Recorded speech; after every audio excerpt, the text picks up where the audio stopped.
علامہ اقبال پچھلی صدی کے آغاز میں گئے تھے یورپ، اور وہاں انہوں نے آبزرو کر لیا تھا کہ یورپ کا ایک مشن ہے، سیکولر ورلڈ کا ایک مشن ہے کہ نبی اکرم صلی اللہ علیہ وسلم کی محبت کسی طرح مسلمانوں کے دلوں میں سے نکال دی جائے، کہ وہ فاقہ کش کے موت سے ڈرتا نہیں، ذرا روح محمد اس کے بدن سے نکال دو صلی اللہ علیہ وسلم۔ اس کے بعد شعر ہے کہ فکر عرب کو دے کر فرنگی تخیلات، فکر عرب کو دے کر فرنگی تخیلات، یہ فرنگ کیا ہے؟ گورا، ویسٹ۔ ویسٹ یہ چاہتا ہے، سیکولر ورلڈ یہ چاہتا ہے کہ ہمارے جو اصل عربی فکر ہے، ہمارا نبی اکرم صلی اللہ علیہ وسلم کا دیا ہوا، قرآن مجید کا دیا ہوا، اس کو وہ نکال دے ہمارے دلوں میں اور اس کو ریپلیس کر دے سیکولر علم کے ساتھ۔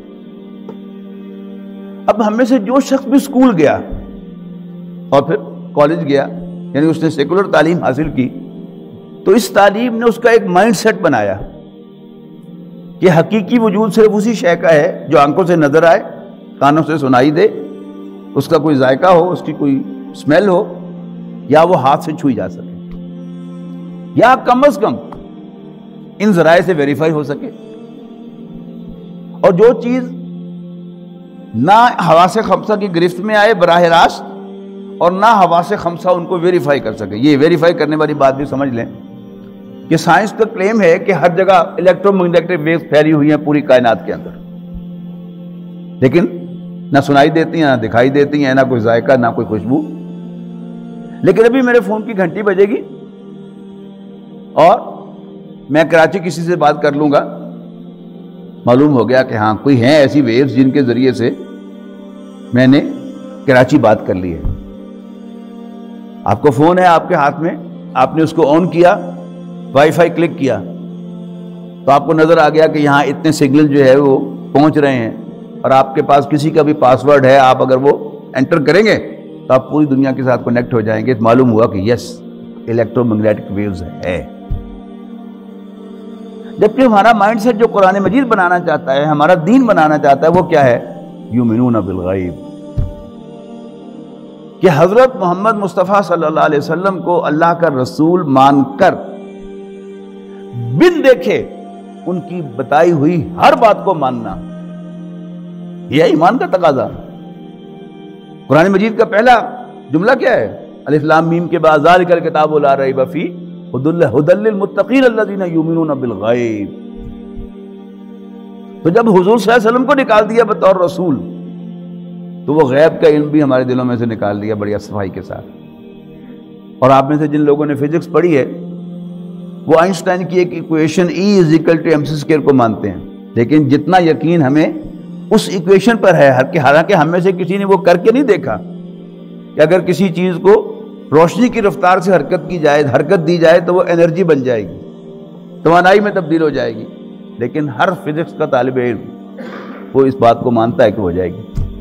لیکن اتنا یقین ہمیں اللہ کے فرمان پر یا نبی اکرم صلی اللہ علیہ وسلم کے فرمودات پر نہیں ہے۔ تو فکر عرب کو دے کر فرنگی تخیلات، اسلام کو حجاز و یمن سے نکال دو۔ افغانیوں کی غیرت دین کا ہے یہ علاج۔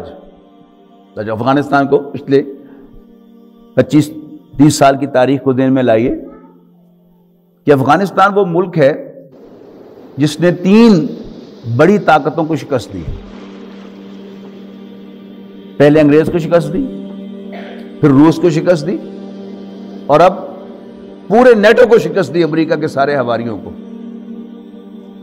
اب کہہ رہے ہیں کہ افغانیوں کی غیرت دین کا ہے یہ علاج، ملا کو ان کے کوہ و دمن سے نکال دو۔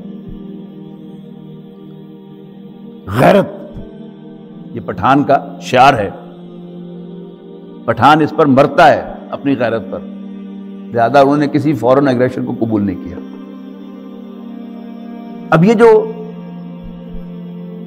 افغانستان پر 2 حملے ہوئے علامہ اقبال کی وفات کے بعد، روس کا حملہ قبضہ کیا آ کر روس نے، اور پھر اب امریکہ آیا وہاں پر، یہ دونوں علامہ اقبال کے بعد کی باتیں ہیں۔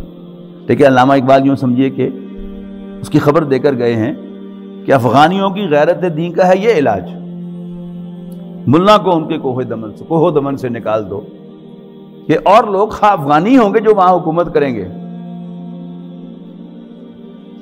وہ کون تھا؟ کرزئی کون تھا؟ افغانی تھا۔ کس کو ریپلیس کیا؟ ملا عمر کو ریپلیس کیا۔ ملاؤں کی حکومت ختم کی اور سیکولر لوگوں کی حکومت بنائی۔ تو علامہ کہہ رہے ہیں کہ افغانیوں کی غیرت دین کا ہے یہ علاج کہ ملا کو ان کے کوہ دمن سے نکال دو۔ اس کے بعد کہتے ہیں اہل حرم سے ان کی روایات چھین لو، اہل حرم سے ان کی روایات چھین لو، آہو کو مرغدار ختن سے نکال دو۔ آہو کہتے ہیں ہرن کو، اور ختن اس کا وہ باغ ہے جس میں خاص قسم کی خوشبو ہوتی ہے۔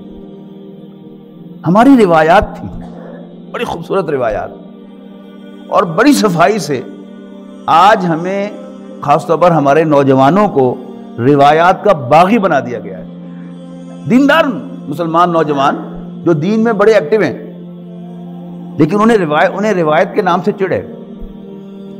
وہ پوچھتے ہیں کہ جی یہ فلانی بات دین میں ہے، مولوی صاحب سے یہ فرض ہے؟ نہیں فرض نہیں ہے۔ کہتے بس پھر ٹھیک ہے ہم نے نہیں کرنا۔ ملا عمر کی مثال دے رہا ہوں آپ کو یاد ہوگا کہ سن 2001 میں 9/11 کا واقعہ ہوا یا کیا گیا وٹ ایور، میں اس کی بحث میں نہیں جا رہا۔ امریکہ نے اس کا مورد الزام جو ہے ٹھہرایا اسامہ بن لادن کو رحمہ اللہ۔ امارت اسلامیہ افغانستان کے امیر تھے ملا عمر رحمہ اللہ تعالی۔ تو انہوں نے امریکہ سے کہا کہ ہمیں ثبوت دے تو ہم آپ کو ملا اسامہ آپ کے حوالے کر دیں گے یا خود سزا دیں گے، ثبوت دیں۔ امریکہ نے کہا ثبوت نہیں، بس ہمارے حوالے کرو۔ تو ملا عمر نے 500 علماء کو اکٹھا کیا کابل میں، چند دن کے لیے ان کو بٹھایا کہ آپس میں پوری طرح مشورہ کر کے تو مجھے رائے دو کہ کیا میں امریکہ کا یہ تقاضا پورا کر دوں، دین کیا کہتا ہے مجھے۔ اب علماء نے متفقہ طور پر کہا کہ نہیں، ضروری تو نہیں ہے، فرض تو نہیں ہے، اور ایسا کرنا حرام بھی نہیں ہے، لیکن آپ اسامہ سے کہیں کہ وہ خود یہاں سے چلے جائیں۔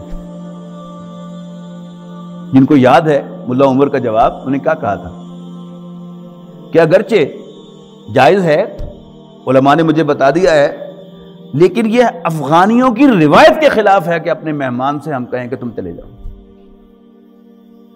تاریخ رقم کر دی، تاریخ لکھ دی انہوں نے ایک افغانی روایت کو، جو اگرچہ فرض نہیں تھی دینی اعتبار سے، حرام بھی نہیں تھی، اس پر عمل کیا۔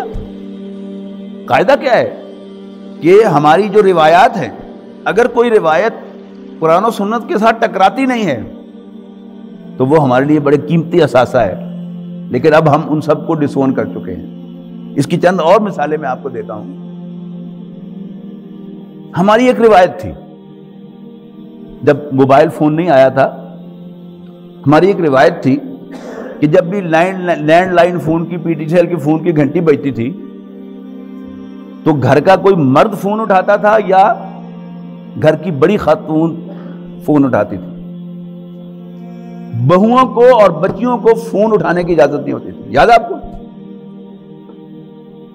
لیکن ہم نے خود جب ایک شوق پیدا ہوا نا کہ اب بچیوں کو تعلیم دلانی تو بڑی ضروری ہو گئی، اور وہ تعلیم بھی مسجد کی نہیں، کالج کی، اسکول کی، تو ہم نے خود اپنی بچیوں کو فون خرید کر دیے۔ حالانکہ اس سے پہلے بھی بچیاں کالج جاتی تھی، ٹانگے لیٹ بھی ہو جاتے تھے، خراب بھی ہو جاتے تھے۔ اب ہمیں کیا سمجھایا گیا کہ وین لیٹ ہو جاتی ہے تو بچی فون کر کے بتا دے کہ جی میں اس لیے لیٹ ہو گئی ہوں۔ مائنڈ سیٹ بدل گیا۔ حالانکہ فون دینا حرام نہیں تھا۔ کسی بچی کا فون اٹھانا گھر میں کوئی بڑا امپورٹنٹ فون ہو سکتا ہے، بچی گھر میں اکیلی ہے، لیکن ہماری روایت کہتی ہے کہ بچی فون نہیں اٹھائے گی۔ پھر ایک قدم اور آگے، کرونا آ گیا، اب آن لائن کلاسز شروع ہو گئی، تو ہم نے اپنے دوسری جماعت کے بچے کو اور اپنی بچیوں کو اینڈرائڈ فون لے کے دیا، اور اس کو انٹرنیٹ تک ایکسیس لے کے دی نتائج آپ کو معلوم ہے. یعنی کہاں یہ کہ گھر میں فون کی گھنٹی بجے تو ایک کواری بچی یا بہو وہ نہ فون اٹھائے, کوئی مرد فون اٹھائے یا گھر کی بڑی خاتون فون اٹھائے, اور کہاں ہم نے خود اپنی بچیوں کو یہ فون دیے. آپ کو یاد ہوگا بچیوں کی شادی کا جو کارڈ ہوتا تھا اس پر بچی کا نام نہیں لکھا جاتا تھا, یاد ہے نا؟ دختر نیک اختر کی شادی فلاں تاریخ کو ہونا قرار پائی ہے, آپ کی شرکت ہمارے لیے باعث افتخار ہوگی. اب بیچ چوراہے کے پنجاب کالج کا وہ اتنا بڑا فلیکس لگا ہوا ہے اور ہماری بچیوں کی تصویر ہے اس پر نام کے ساتھ, بڑے خوش ہو رہے ہیں ہم دیکھ کے. دس از دا چینج. اہل حرم سے ان کی روایات چھین لو, آہو کو مرغزار ختن سے نکال دو. بزرگوں کا احترام, بزرگوں کی خدمت ہماری روایت تھی نا کہ سسر اور ساس کی خدمت بہو کرتی تھی. وہ روایت جو ہے وہ ہم نے فتویٰ مانگا کہ کیا فرض ہے بہو پر اپنے سسر اور ساس کی خدمت کرنا؟ ظاہر ہے فتویٰ تو آپ کو وہی ملے گا جو صحیح ہے, فرض نہیں ہے, تو لہذا ہم نے اس کو نکال دیا. اب گھر کے بڑے جو انہوں نے بوڑھے بھی ہونا ہے. خدمت جو ہے وہ اپنے والدین کی اصل ذمہ داری بیٹے کی ہے, بیٹیوں نے تو اس گھر میں رہنا ہی نہیں, اور بیٹے نے اپنے معاش کا کام بھی کرنا ہے, اس نے بازار بھی جانا ہے, جاب پہ بھی جانا ہے, اپنی فیکٹری میں بھی جانا ہے. اب خدمت کس نے کرنی ہے؟ بہو نے کرنی ہے. اور خاص طور پر اگر کوئی معذوری آ جائے بوڑھوں کو تو بیٹا اپنے باپ کو تو باتھ روم لے جا کر اور ان کو کموڈ پر یا سیٹ پر بٹھا سکتا ہے, لیکن اپنی ماں کو تو نہیں لے کے جا سکتا. مجبوری میں اپنے باپ کو طہارت بھی کرا سکتا ہے اور یہ کرائی جاتی رہی ہے, لیکن ظاہر ہے کہ اپنی ماں کو تو وہ طہارت نہیں کرا سکتا. ہمارے دین کے کچھ ریسٹرکشنز ہیں, یہاں حرام و حرام کا مسئلہ آئے گا, لیکن یعنی روایات چھوڑ دی. آپ کو یہ مضمون سمجھ میں آئے گا تو آپ کو خود اپنے گھر میں اپنی زندگی میں کئی مثالیں ملیں گی کہ ہم نے ان روایات کو چھوڑ دیا اور وہ گھر ہمارے جو خوشبو سے معطر تھے ان میں بدبو آنے لگی کہ اہل حرم سے ان کی روایات چھین لو, آہو کو مرغزار ختن سے نکال دو. ہمارے گھر خوشبو سے بھرے ہوئے مرغزار تھے, لیکن اب ہمارے گھروں کو اس تعلیم نے, اس کلچر نے, سیکولر سوچ نے آ کر بدبودار گندگی کے ڈھیر بنا کے رکھ دیا.